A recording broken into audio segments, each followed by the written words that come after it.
Hello and welcome to another episode of the NexusCast. Thank you for joining us in on episode 10. This week I'm being joined by Bryce Fleming. Bryce, how are you doing today? Oh, I'm doing great. Eli, how are you? I'm doing well as well. I am super excited because today we're going to be talking about Anub'arak. Bryce, this is a hero you never fail to impress on, but it's a hero I personally really had no interest in playing when I started the game.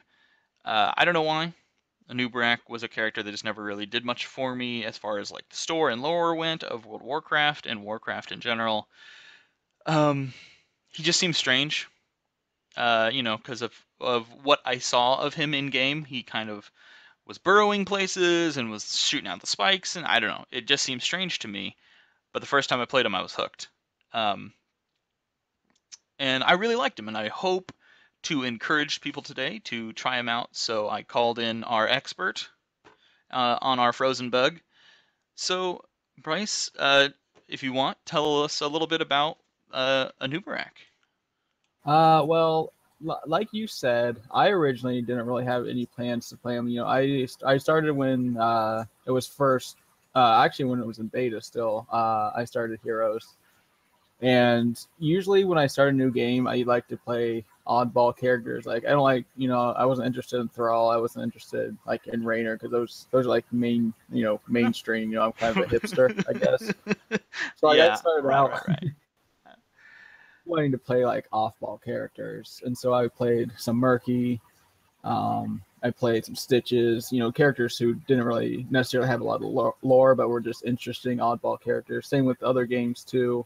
Um, it is just something about them. I feel like they're just more fun to master and learn more about. And so, well, when I saw Anub'arak, I knew him from Warcraft, of course. He's actually one of my favorite lore characters. You said you didn't have much interest, but I think it's pretty. He has a lot of interesting lore.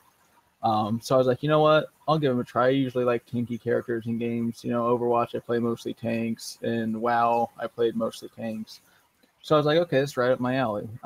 And I remember in the first few games I played with him, I had terrible luck. I was not doing pretty well. It was hard for me to, because he's kind of a different tank. He can be mobile until you use his abilities, and then he's super immobile. Um, and some of his abilities, like his shield, it's not super fun to use. I mean, it's a great ability. It's important, but it just gives you a shield. Yeah, But the more I played him, the more, I mean, his burrow is super fun to use. You can use it in so many different ways. You can use it to initiate. You can use it to escape. You can use it to get in a body blocking position. You can get it to interrupt an objective.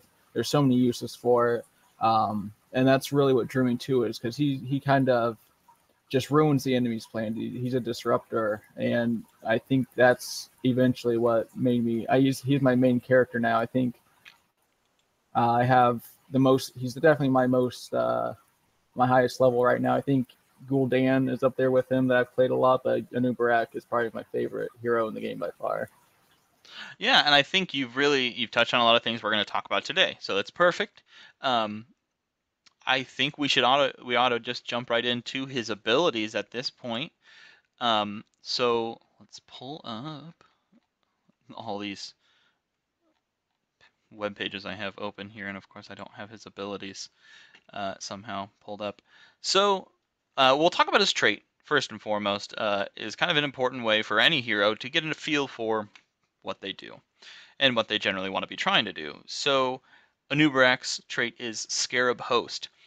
This has a 8-second cooldown, but every time you use an ability spawns a beetle. That cooldown is for the beetle. The beetle will stay alive for 8 seconds and attacks all nearby enemies for 20 damage. And that damage, of course, will scale at the 4%, which is standard. So you'll have 3 basic abilities, and every time you spam one of those, you're going to get a beetle. And this also is true for your heroic ability. Um, so you are a giant beetle, and you are spawning little beetles. It's an interesting it's really an interesting concept. You're putting these small bodies um, on the field. So kind of a fun ability that is very a unique feel to Anub'arak. Impale is his Q. It's a 65 mana, 12-second cooldown. In itself, it deals 100 damage, scaling 4%, and stuns the target for 1 second. However, conceptually it pierces enemies, so it travels along the ground the full distance every time and hits every enemy in its path. So you can stun multiple targets with that. Burrow Charge is his E ability. I'm not sure why my thing skipped E. We're going to go to W, the right way to do this. Hardened Carapace is his W. This is a 30 mana, 7-second cooldown ability. Gain a shield that absorbs 315 damage, scaling 4%, over 3 seconds.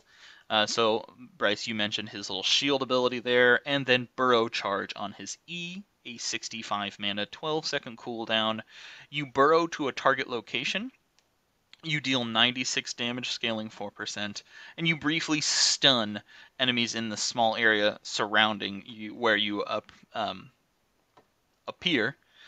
They also get slowed for 25 seconds. You can also, in baseline, you can allow Burrow Charge to go the full distance, but you can also choose to reactivate Burrow Charge while you're traveling to come up early. Whether that's to catch a different enemy out of position or to kind of abort mission, is a flexibility thing there. So that's really nice. We're going to go ahead and also take a look at both of his heroics here. So we'll start off with Locust Swarm. It is a 75 mana, 100-second cooldown. It deals 55 damage, scaling 4% to all nearby enemies. Each enemy damage restores 17% of Anub'arak's health. Or I'm sorry, 17 health for Anub'arak. That scales 4% as well. Locust Swarm as an ability lasts 8 seconds after it's been activated. And then Cocoon, a heroic costing 70 mana and a 60-second cooldown. You target a single enemy and they become wrapped up in a cocoon, rendering them unable to act or be targeted for 8 seconds. However, the allies of the targeted hero can attack the cocoon and break it free. So they're trapped in it for 8 seconds, and attacking it will allow them to get out earlier. It does have kind of a significant amount of health. You do have to really commit to taking it out. So that's just a kind of quick overlook of his abilities. So Bryce, as somebody who plays a lot of Anub'arak, I'm sure you feel very comfortable with his kit. As somebody who's played a little bit and really enjoyed it, the thing that sticks out to me is he's got a lot of crowd control, first of all, in his both Impale and Burrow Charge ability. But then, and also with Cocoon, if you're looking at heroics, but then also some kind of sustainability issues where he's trying to shield himself, or Locust Swarm where he's trying to heal himself while in the midst of a fight. How does that kind of play into what Anub'arak does in a game? Anub'arak, his kit works really well for what he wants to do, because as Anub'arak, what you want to do is pretty much charge into their back line and start interrupting their mages and their casters, and even ranged people like Vala. His Burrow Charge lets him bypass all the front line, so he can get to the back line easily. Burrow Charge can go underneath walls. It goes underneath champions. It goes underneath anything. So you don't have to worry about anything blocking your way. So you can get right to where you need to be. And, once you're back there, obviously you're going to have the whole team, or at least the back line, trying to get you off. So Hardened Carapace, that shield lasting 3 seconds, that's enough time for you to block a lot of the burst damage that they're going to do. So that's important just for staying alive after you get there. And then Impale helps slow, because it kind of knocks them up. It's a stun, but it kind of knocks them up. It lasts a second, so that gives your team time to catch up to you while you're back there. Now, a lot of the times, if you use it to bypass their front line, your team's going to have a hard time getting there. So maybe you're just drawing the attention from their main damage dealers so that they can maybe get to the healer, pick off one of their tanks while their DPS is attacking you.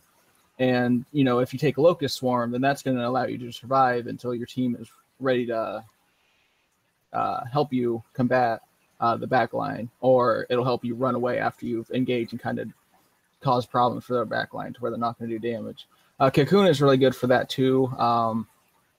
Cocoon can be used in so many different ways depending on their team comp. Sometimes if they have a healer and you just can't get to him, your team just can't get to him to kill him or CC him or whatever. If you're able to just burrow charge in and cocoon the healer real quick, then that might give your team enough time to take out people without them getting healed. It's really useful on like Lucio, who can move really fast, who can heal the whole team at the same time. If you cocoon him, then your team's able to catch up, kills a lot of the enemy team, and then also surround the cocoon before it pops so that Lucio can't escape from you either. So his kit really works for, kind of setting up fights and then controlling the fight as it goes. Yeah, and I mean, you dropped a ton of knowledge right there, and that's awesome. And the two big things I want to pull out from that is you mentioned that he's a disruptor, first of all. I think that's huge. And I lost. I got so focused about the disruptor. He's a disruptor, and he wants to be in the back line. Yes. Something we didn't mention about Anub'arak yet is that for a long time he was in a weird situation as far as his health went.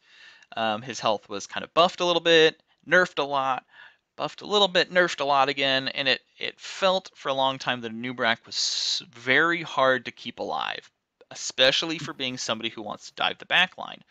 However, when the Heroes Development team made a move towards the armor concept, damage mitigation, Anub'arak was given 20 spell armor, so he inherently blocks or ignores 20% of all spell/ability damage. Doesn't have to be a literal spell. Any ability damage he blocks 20% of. So a lot of the time, the people in the backline are people dealing ability damage. And it really aids him in getting back there, causing trouble for those people, disrupting what they're doing, and being able to survive, because they're going to want to target the giant beetle that is attacking them. And that spell armor adds a lot to it. But those two concepts, disrupting the backline, is how you can basically sum up a lot of what Anub'arak wants to be doing. And something we haven't talked about as much in that is how his trait plays into that, right? Yeah. So you're making these beetles. They don't last very long. They don't inherently do a ton of damage, but what they do is block skill shots. Exactly. They are part of this whole disruptor kit. If you burrow into a team fight, you stun somebody, you pop your shield, you drop your ult, you have 4 beetles running around right now. Those are going to be blocking frost bolts, they're going to be blocking hooks, they're going to be blocking snipes, whatever it might be. They're taking skill shots for yourself, for your team. They're causing a serious disruption. And it is a good feeling to see an entire arcane orb get blocked by this tiny beetle on the ground. You're just like, oh yeah, get wrecked. Wasted potential. And I really enjoy playing, especially with you, alongside an Anub'arak. He's really strong right now after having gone through a lot of the changes, especially because the main thing was his health was at a weird spot for a long time. In general, public games, quick matches, he's super strong right now. I think we saw in Hotslogs that he is sitting at like a 57% win rate as far as kind of overall games go, which seems really high. Like, probably not good high as far as the health of a game goes, right? Yeah, I mean, he's definitely strong. I have no doubt that he's probably needs to be tuned down a little bit. I think a lot of his win rate is because they've released a lot of assassins lately, and many of them being spell based, and that's just exactly what Anub'arak is good against. It's kind of a meta game where you do usually have one or two casters per game. Yeah. And I think he's just really good right now. I mean, he's still overtuned, but I think a lot of his win rate is because of the so many mages running around right now, and he's able to just counter them so well. Yeah, I agree. I definitely agree. He 20% spell armor is a significant baseline amount of spell armor to And have. I mean, yeah, but that's 20% spell, or 20% damage reduction, and one of his one of his level 1 talents lets him block even more spell damage. That is, I mean, that's awesome because, like you said, a lot of the heroes in the game right now, the primary mode of dealing damage is ability damage. So very powerful, very significant to have that going on, especially for somebody who's trying to get back there and cause trouble. So I think we've got a really good kind of look on what you want to be doing as a Anub'arak. I mean, he's this kind of anti-tank mage, or this anti-mage tank. He's got his beetles running around. He's disrupting people, and he's super strong overall in quick match. And I'm not saying the first game you jump on him, you're guaranteed to win, but hopefully with our advice, you'll feel very strong and you'll see yourself doing things. Words of caution, like Bryce said, he dives those back lines, yeah, but he's a big body.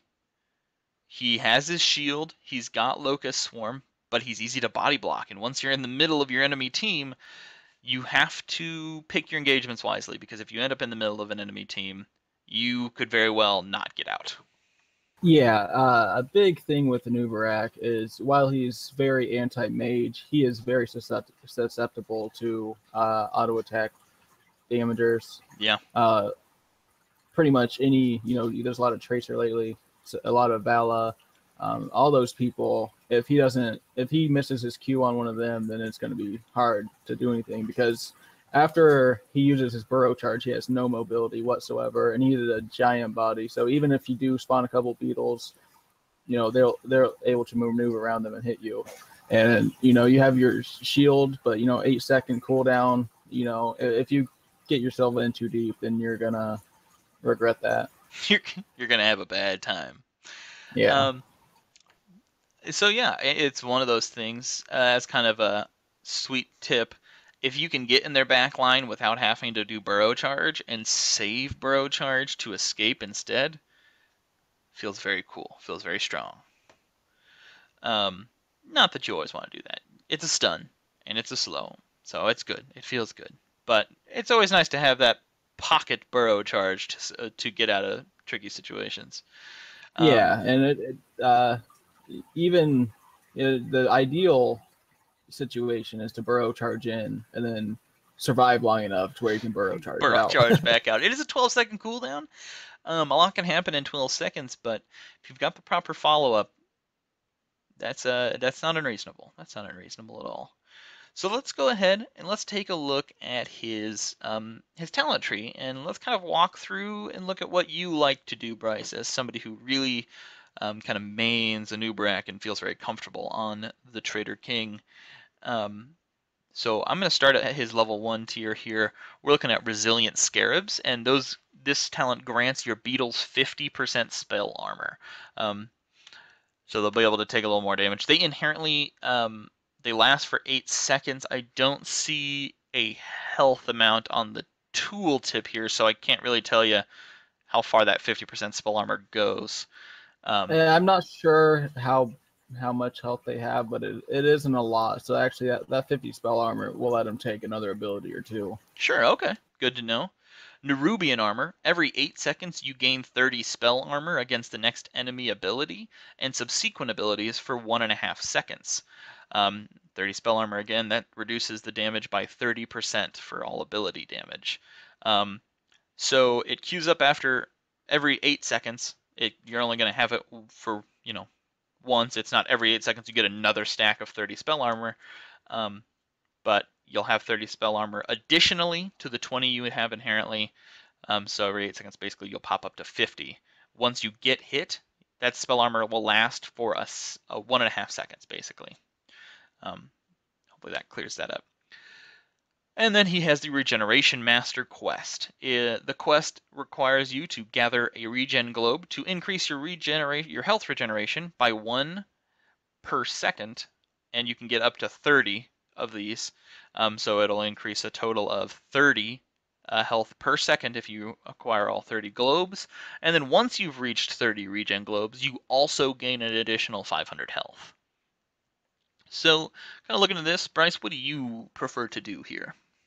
Now this one, you can almost go with any of these depending on the situation. Now, obviously, Anub'arak is very known for his beetle build. It's kind of a meme.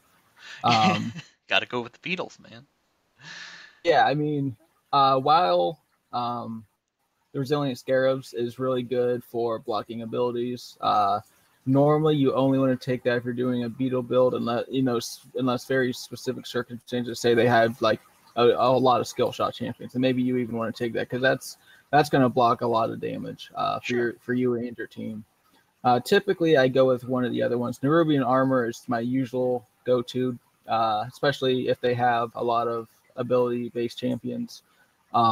Even 1 or 2, if they're really powerful, even just 1, I'll take it, just because that's such a significant number. I mean, that halves the damage that they're going to do for. I mean, it is 1 ability, but sometimes that's all you need in a team fight. After you burrow charge in and it gets activated, you're probably going to get hit by a spell by another hero or 2. So it's actually going to block a ton of damage right from the get-go. Because once you get hit, it's up for a second and a half. So, I mean, that could be like a majority of Jaina's combo.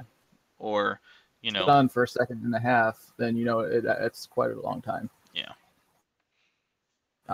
And then the Regeneration Master is what I'll take if they do not have a lot of casters. It kind of gives you a way to sustain yourself through auto attack based champions, because having that extra 500 health, Anub'arak doesn't have a lot of health. They kind of nerfed that in a way so he could have more spell armor. So his base health isn't as high as most tanks, but if they have 2 or 3 auto attack based champions, and this is one you're going to take because it's actually going to allow you to still do your disrupting stuff while not dying instantly. Sure. So Nerubian Armor is my usual choice here. All right, we'll set you in there with Nerubian Armor and move on to level 4. Bed of Barbs. Create a bed of spikes along Impale's path that slows enemies by 30% and deals 23, scaling 4%, damage per second. These spikes persist for 3.5 seconds. Shed Exoskeleton. Hardened Carapace would now grant 30% increased movement speed for 3 seconds. The Under King. Increases burrow charge range by 20% and the damage by 100%. And Legion of Beetles. Automatically spawn a beetle every 8 seconds. This can be toggled on or off. It doesn't say, but I believe Legion of Beetles actually drains mana as well. I don't believe so. Am I wrong in that? That may have changed. I thought in the past it did, but I could be wrong. I think it used to. I don't think it does anymore. It's been a while, because usually that's the only when I do the beetle build, obviously, is I go that one lately. I haven't been doing that one as much. But I don't believe it drains mana. Okay, excellent. Good to know. So looking at these 4 on level 4, what are we looking at? Which do you prefer? Bed of Barbs is definitely my preference. Just allowing your Q to essentially stay on the battlefield. It won't stun or knock up anymore, but it does increase the slow. It does last for almost 4 seconds, which is it's insane how long it lasts sometimes. Yeah. It provides the most utility, because once you get in the back line and if you hit a Q, if there's a mobile champion, they're going to be able to get out of there. That 30% slow is going to help a lot. And it also helps once their front line starts chasing after you, they're going to get slowed. You can kind of maneuver yourself out of there. That gives him a lot of options. Since he has no mobility outside of his E, it does allow him to escape a lot of situations. And even when you're running away, if they have people chasing, you can just shoot that behind you and they're not going to catch up. Yeah. Well, you've got the slow on the E already. Now adding a slow on the Q, which is another stun, it's just like, man, crowd control for days over here. He is really following up on the disruptor theme that we've mentioned already. So we'll lock you in with Beta Barbs. I like that ability a lot, and I don't even know that I've chosen it that much. So I like what you've said about it. I'm gonna have to play that a little more often, I think. Level 7, we see chitinous plating. While hardened carapace is active, taking damage from enemy abilities reduces its cooldown by 0.75 seconds, and this can stack up to 3 seconds total. The base cooldown on hardened carapace is 7 seconds, so it could get down to a 4-second cooldown. Subterranean Shield. Burrow Charge also grants a 345 health point shield, scaling 4% per level, and that lasts for 5 seconds. And then Leeching Scarabs. Beetles gain 20% bonus attack damage, and they heal Anub'arak for 50% of their damage with each attack if he is nearby. Yeah. All right. This tier, it's pretty easy to choose Subterranean Shield.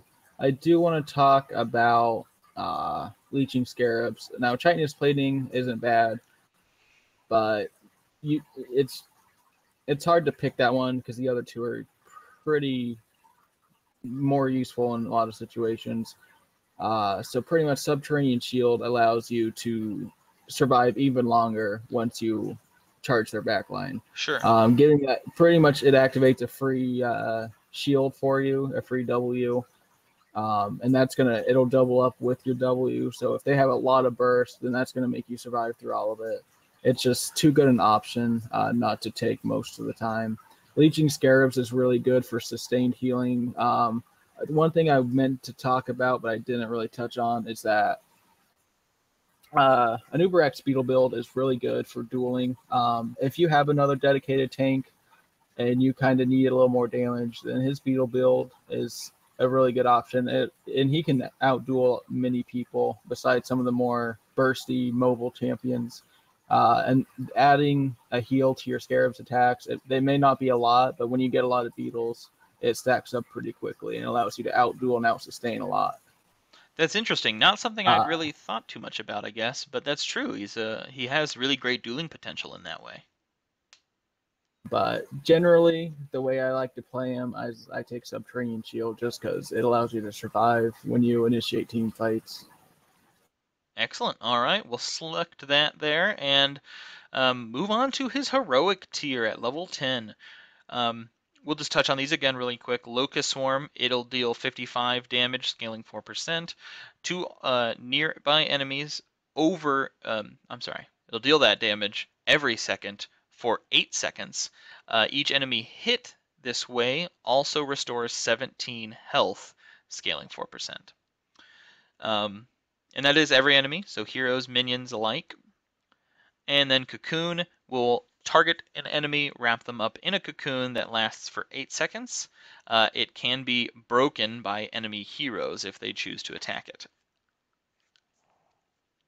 So this one depends on the kind of match we're in again. Depends on their team comp. Generally, Cocoon is a safer option just because it pretty much removes one of their members from the fight. Because 8 seconds, even if the enemy team starts attacking it, that means they're not attacking your team, which is going to give you an advantage. But 8 seconds is pretty much the length of most team fights, or at least 2 heroes down. So that just removes someone from a team fight. And the hardest part about that is picking the right person, because if you do decide to pick their healer, then that just means that their healer can't be killed as well. So you may pick the wrong option there if they're able to just lock you down. But if you pick a tank, then their healer's up. If they have a tank that's hard for your team to get past, then they're still gonna have their healer up. So it's really hard to pick the right choice in a team fight. It's Sure. really good in 2v2s or 3v3s because it just turns it into a 2v1 or 2v3 or a 3v2, which can be really beneficial. But in a grand team fight, it's a great, probably the one I usually go with, but it can be difficult to pick the right option, and your team might get mad if you pick the hero they were targeting, which I'm sure has happened to everyone who's played Noob. Yeah. But Yeah.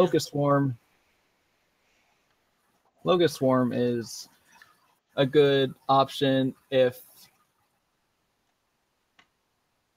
you do a lot of just 5v5 team fights, because that heal is going to sustain a lot. Now, if they're not if they are the team that's smart and doesn't really target you that much, then it's going to do absolutely nothing, because healing yourself when you're not getting hurt isn't going to do anything. And it doesn't have any CC attached to it, and it doesn't really deal too much damage. Its really main use is for keeping him alive.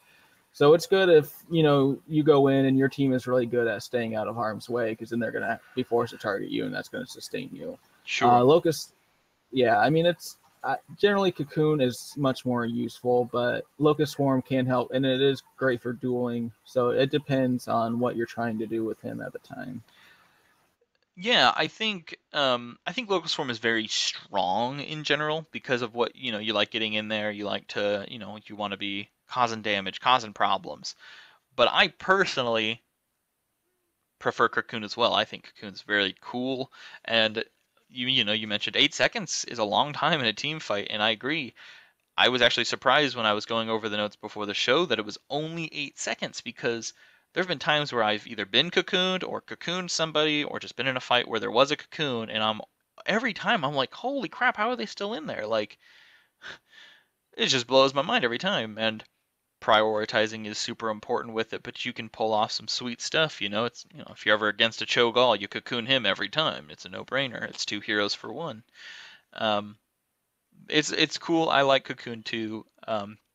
So we're gonna lock that in and move right on to level 13. Burning Rage. This is a generic talent that you'll see on a few other heroes. You'll see some variants here and there too. This just deals 23 damage per second to all nearby enemies. It's just a passive thing that happens when you're near enemies. They're taking 23 damage every second.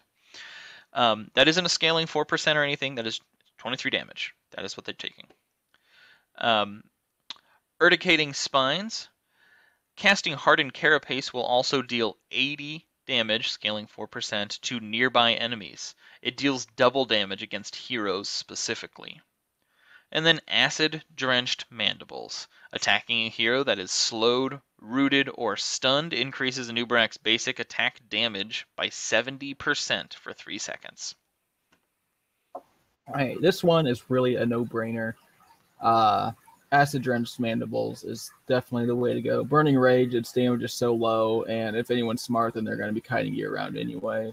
It's good for wave clear, so if you're pushing by yourself, maybe that's where you want to go. But generally, you don't want to just be in a lane, pushing lanes as Anub'arak, although he can be very good at it with his beetles blocking turret shots. Sure. And Urticating Spines, it's not one I've chosen too often. It's very unimpressive, as it is tied to your shield, and you're only going to want to use your shield for optimal times, such as just emerging from a burrow charge, or running away as they're attacking you, or when you think they're about to burst you. You can't just you don't want to use that ability just to deal a little bit of extra damage. It can be good when you're dueling, but that's about the only application that I've seen it work. It just seems like a very misplaced ability.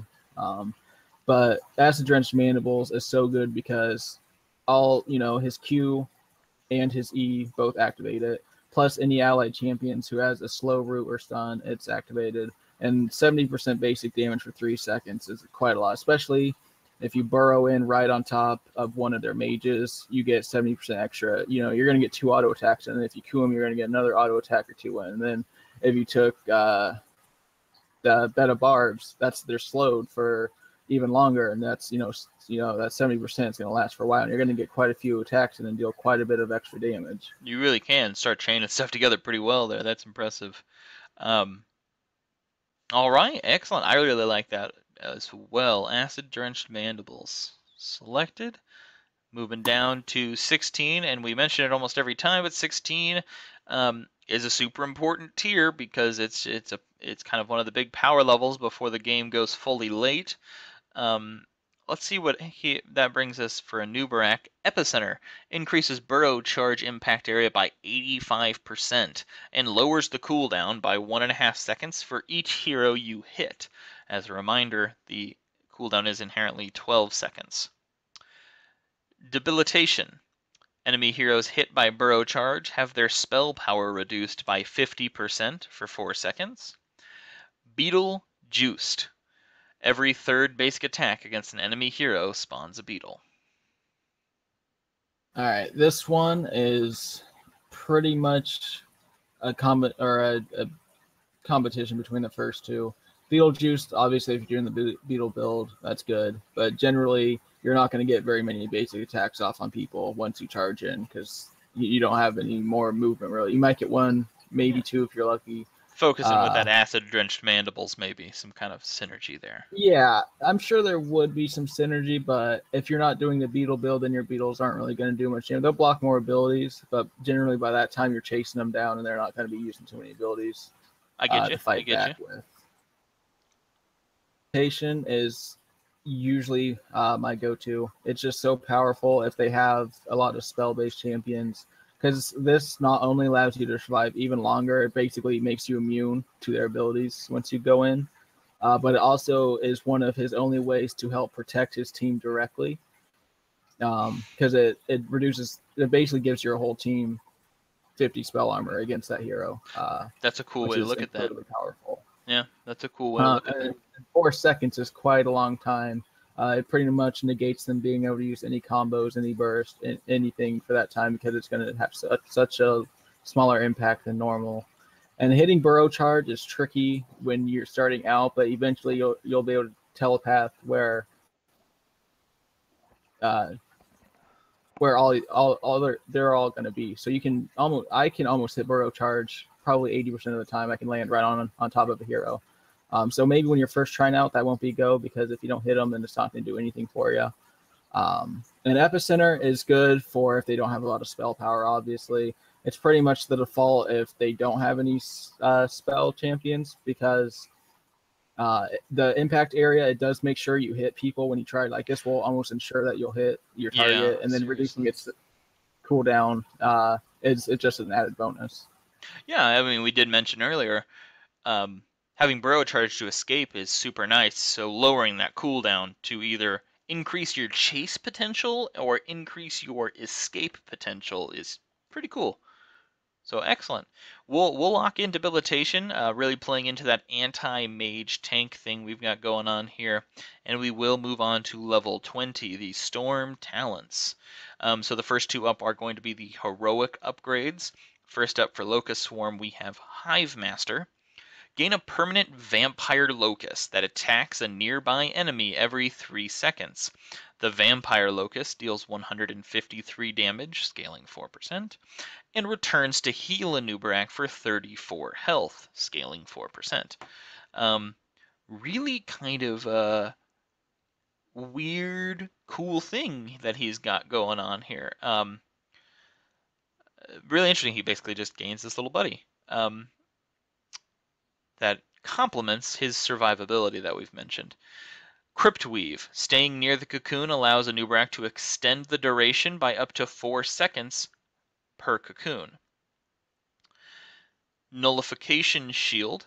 The cooldown is 40 seconds. It's an activated ability that you can activate to gain 60 spell armor lasting 5 seconds.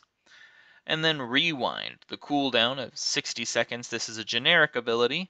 You activate it to reset the cooldowns of your basic abilities. All right. This one is another one that's pretty depends on the enemy team's comp. Hive Master I usually don't like to take unless I'm pretty much just dueling or split pushing the whole time. It increases your survivability. Yeah, by a lot, it sounds like. 1v1s or 2v2s by quite I don't like to say always, but you'll pretty much always be able to duel anyone and have success most of the time. If not, you'll probably still be able to escape. It ticks every 3 seconds, which sometimes feels like a lot. It doesn't heal for too much, but if you're at full health and you're dueling someone, you're going to get quite a few ticks, and it's going to keep you topped up, along with activating your shield whenever you can. You'll sustain through almost anything. It's 1v1 and sometimes 2v2. It really allows you to tank a lot of damage and stay topped up. Usually, though, in my specific builds, I don't take it because it does nothing for team fights. It lets you survive a little bit longer in team fights, but 3 seconds in a team fight isn't, it's just not quick enough. No, it really, it's just not enough damage, not enough health for those big fights. And then again, the Crypt Weave, the upgrade for Cocoon, I don't normally take just because it's already so long without it. And actually making it take longer, having them be in the Cocoon longer can be more of a hindrance, because that's longer you're going to have to wait to kill the person that's inside. Because generally when you Cocoon someone, if you win the team fight, then you kill the person in the Cocoon right after. Or if you lose the team fight, you have to run away. Them being in the Cocoon longer, it doesn't really do much for you. They're just going to sit and do nothing for longer. So it's more of a hindrance. It's hard to think of any situation where it'd be better, except for really, really, really, really extended team fights. But generally, I don't really see this having too much use personally. 2, I usually decide between is Nullification Shield. Just pretty much makes yourself immune to magic damage for 5 seconds. That's pretty much what it does. It's 60 spell armor plus your base spell armor, plus if you have the other stuff, you're immune to spell damage. Essentially, yeah. I mean, the most spell damage, you can stack up to 125 armor. The most effectiveness you can actually get out of it is 75%. So you're only taking a quarter of the the intended damage. I mean, heck, that's nothing. That's nothing. And then if you have your shield activated, it just negates the damage. So that's, if they have at least 2 spellcasters, that's the one I take. If they have, if they have any more, then it's just bonkers. It just pretty much makes you win the game if they have more than 3 at that point. And then if they only have 1 or none, Rewind is good because his abilities are super impactful. They're super useful. Being able to use them again is incredibly powerful. Knocking up, burrowing in the burrow charge, knocking them up, hitting them with the Q. Maybe they escape. You just burrow charge right on them again, hit them with another Q. They're not going anywhere. So it just depends on how their team is set up. And it's hard to pick between the 2. Yeah, those are hard ones. I mean, I think Rewind is, it's a generic talent. You see it on a few heroes. It's almost always the right choice. Being able to run through your kit of basic abilities again, especially on a hero that's so disruptive. I don't want to sound like a broken record, but that's what he does. Being able to run through all that again and, further queue up things like acid-drenched mandibles or the slows that you're going to get from Beta Barbs. It sounds so good to me. I don't know. And then again, if they do have a serious damage dealer, that spell armor to guarantee you're going to be taking as little damage as possible is nice. It's powerful. I think Rewind is the more general choice. Just because it's usable in any situation. While Nullification Shield is obviously only useful when they have a lot of spell power going on. Sure, and that's part of the problem people have with some of the generic talents is you put Rewind on a few heroes and it's almost always the right choice. It's hard to want to take anything else. And it being on only a 60-second cooldown is it's pretty much every team fight.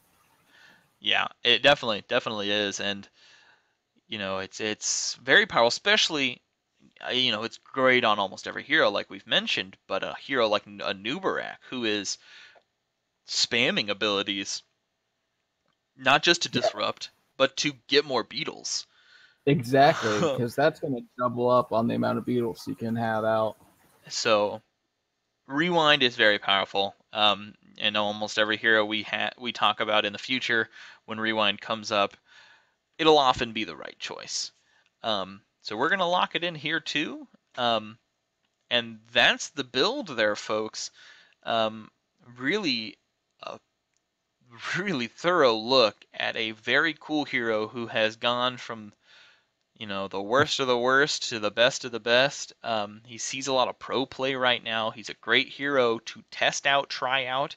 He's definitely at kind of the height of his power right now, and we did mention he's at a 57% win rate overall, and that's going to be including things like quick play, some Hero League, Team League stuff. So there is definitely a real possibility he's going to be nerfed soon. Hopefully they're gentle. I'd like to keep him at a reasonable place because he's a fun hero to play. I definitely went through long enough time of him being dumpster, so yeah. And I hope they don't hurt him too bad. Even when he was bad, you made him look good. So he's the hero where if we could just get him to a place where it doesn't feel stupid to play against him, he'd be awesome. Test him out, folks. I think he's a lot of fun. Bryce, do you have anything else you want to add to what you've already brought us today? Yeah, just for maybe beginners to the game, I think Anub'arak is a great tank to start out with. I mean, if you like to do damage, he really doesn't do a lot of damage unless you go a specific build to increase your damage output. But in terms of learning how to assist your team in team fights, it's going to help you a lot because that's what he does most of the time. He's there to assist your team, lock down, and protect your team from, serious threats. And he's really good to learn just to see the mechanics of how team fight works in Heroes, I think. Definitely. I mean, and one of the most important parts of that is when to engage. And you might learn the hard way a few times.